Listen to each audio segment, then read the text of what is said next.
Amém. Os irmãos podem assentar.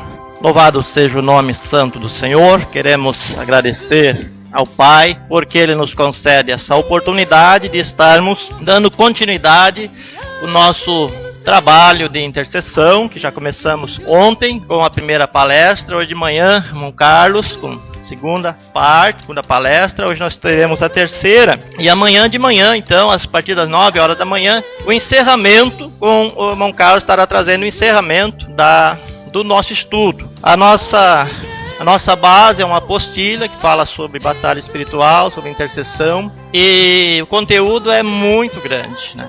A parte que eu vou falar hoje mesmo teria conteúdo aqui para pelo menos umas 3 ou 4 horas de programação, né? Então não tem como a gente fazer um estudo bem detalhado, mas nós vamos procurar passar a parte mais prática e esperamos que os irmãos possam entender, porque hoje nós vamos falar sobre um assunto bastante forte, bastante sério, que é batalha espiritual. Batalha espiritual, dá para nós, só pelo nome já dá para nós termos uma ideia. E eu pude ter uma ideia disso hoje à tarde. Saí para comprar uns remédios aqui, minha esposa, e resolvi visitar um casal que não estavam dando muito bem, pedir oração, não vou dizer o nome, mas chegando lá, cheguei numa hora, na pior que poderia ter. O casal estava brigando e estava realmente partindo já para as vias de fato. O homem muito forte, muito truculento, né, querendo bater, com a faca na mão, querendo faquear a esposa. E cheguei ali, disse, não, vamos conversar, não precisa disso e tal. E ele, não, porque eu vou fazer coisa e tal. E a esposa dele já veio, se escondeu atrás de mim. Ó a situação. E o homem bravo, e partiu pra cima de mim, com aquela faca na mão. Falei, meu Deus do céu, agora o que eu vou fazer? Abandono a pessoa que tá se refugiando aqui atrás de mim. Eu vou correr, né, deixar ela ali. Mas eu tô aqui como um intercessor, como alguém que veio pra ajudar, não pra deixar a pessoa... O que eu vou fazer? Quando eu era jovem, eu gostava de brincar um pouquinho, lutava judô e tal. Mas eu deixei isso há muito tempo. Quando casei, a gente casou. No começo eu quis ensinar uns golpes de judô pra Maria do Carmo, mas não deu. Acho que ela começou a achar que eu era muito violento. Falei, não, vou abandonar isso, deixa pra lá. E falei, agora o que eu vou fazer? Essa perna machucada ainda, que machuquei ontem, né? Complicado, né? Mas esse homem parte pra cima de mim com a faca na mão, né? E no judô tem um golpe, você deixa o camarada vir, né? Quando o camarada chega pra você, você tira o corpo fora e pega na mão dele aqui, e já aproveita a velocidade dele, empurra com a outra mão nas costas e torce o braço dele, encosta numa parede, ou qualquer lugar ali. Se não tiver parede, pode passar a perna, ele cai, com o braço torcido, ele fica sem força, você mobiliza a pessoa. E foi o que eu fiz. Falei, não posso deixar o cara me faquear aqui, eu tenho tudo logo mais à noite. O cara veio, tirou o corpo fora, peguei a mão dele, empurrei, batei na parede, dobrei, tirei a faca. Falei, agora vamos conversar, tá beleza, né? O homem sai dali e vai pra dentro e vem com outra arma. Menino do céu. Olha a situação. Falei, meu Deus, e agora? E já gritou, já veio mais 2, 3 irmãos dele também, já ali bravo, armado. E eu ali no meio daquele fogo cruzado, falei, vou morrer agora. Meu Deus do céu, o que eu faço agora? Não sei como, se alguém ligou, ou se foi Deus que mandou. Daqui a pouco a polícia encostou ali, já dominou a situação, levou eles lá para resolver o problema e eu vim para cá. Pois é. Os irmãos notam que eu estou falando assim meio ofegante, porque realmente foi um momento difícil. Irmãos, essa história é só para vocês entrarem no clima do combate espiritual. Não é nada disso, não aconteceu nada disso. Nada disso, só para vocês entrarem no clima. Quantos aí sentiram o drama?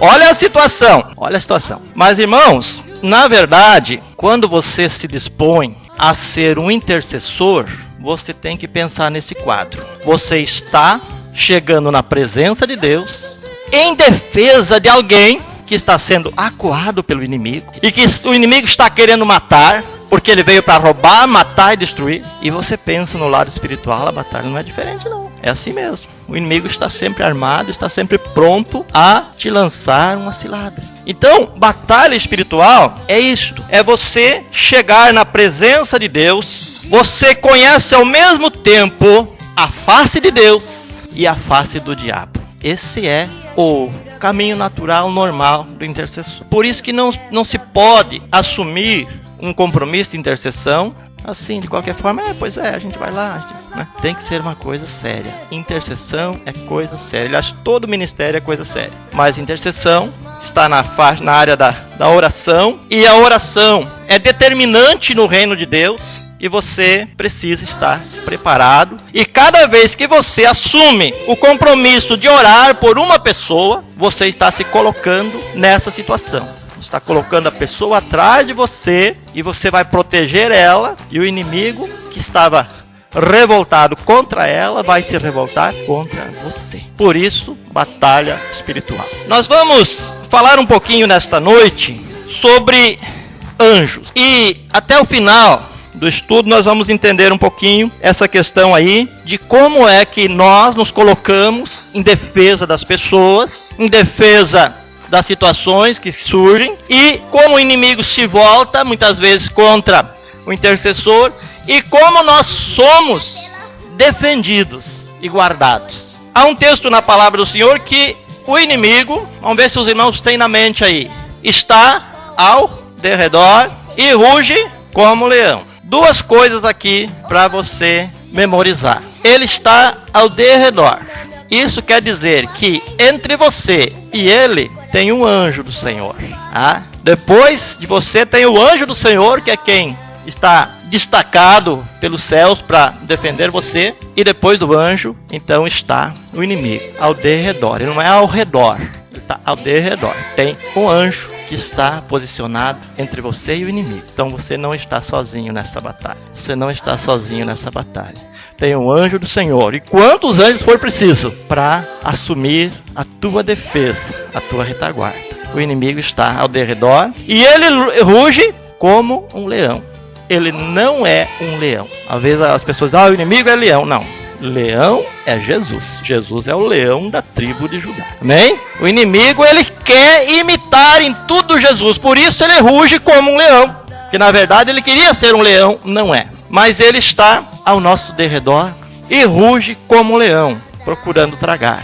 Mas os anjos do Senhor, ou o anjo do Senhor, acampa-se ao redor daqueles que amam o Senhor e os livra. Amém? Anjos. Esta palavra, este tema, anjo, está mais do que na moda. Se os irmãos observarem, se fala sobre anjo como nunca foi falado antes. Em programas de televisão, em jornais, em revista, na internet, aonde você quiser procurar algo sobre anjos, você vai encontrar uma vasta literatura sobre anjos. Mas há que se ter algumas cautelas quando a gente fala em anjo. A igreja precisa ter alguma cautela quando se fala em anjos. Porque a palavra do Senhor diz que Satanás, para enganar as pessoas, ele pode se transformar em quê? Em anjo de luz. Então se vê essas seitas aí que trabalham com espírito, que acreditam em contato direto com o espírito de pessoas que já morreram,